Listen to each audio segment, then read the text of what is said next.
a survivor, and I'll just tell you, just a really quickly, just if you can imagine yourself in a faraway, don't imagine too much because we're drinking and we're having fun and it's comedy, but if you can imagine like being in a faraway country where you don't speak the language and you're locked in a room. It was a little apartment, but locked in a room, and they send a man in every hour, okay? It's like you're raped, death threats, the whole thing, right? That happened to me.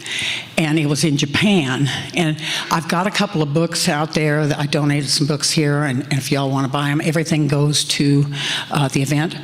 So if you can find out the details. But I was a stand-up comic, and I had a Tonight Show scheduled. And I went out to celebrate by buying some Coke. Don't judge me, okay?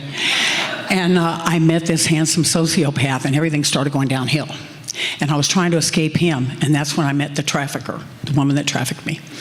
And she sent me to Japan, and there was a lot of fraud. She told me it was going to be an escort service. I knew that, but anyway, I went there. And when I got there, it was the Yakuza, the Japanese mafia. And I was under their control, and it was terrible.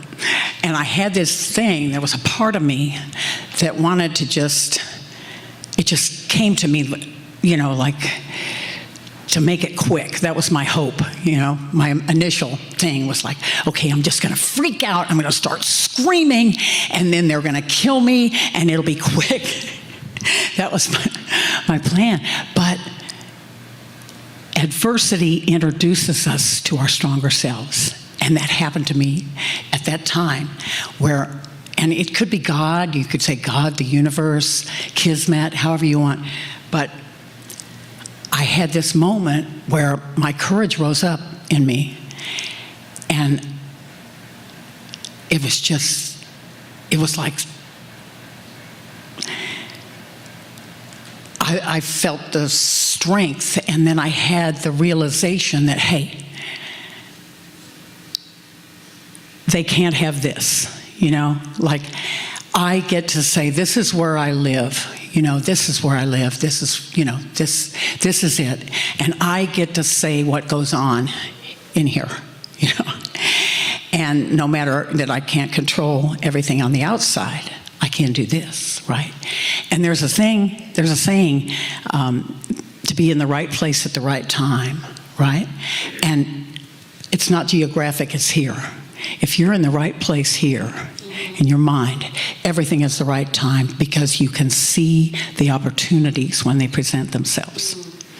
And that's what happened to me. So I had that, and when I made that declaration to myself, then I made myself two promises. One was, I'll be home for Christmas, like it was the beginning of November, and I was just thinking, I'll be home by Christmas. And the other promise I made myself was that I would treat the people around me with as much basic human respect, just the basic respect we give another human being, and not for their sake, but for mine, so that I could hang on to who I am. Right? And I hung on to those two promises, and I kept visualizing being home for Christmas. And you know what? I got home like 2 days before Christmas Eve. I was able to call my parents in Indiana. Thank you.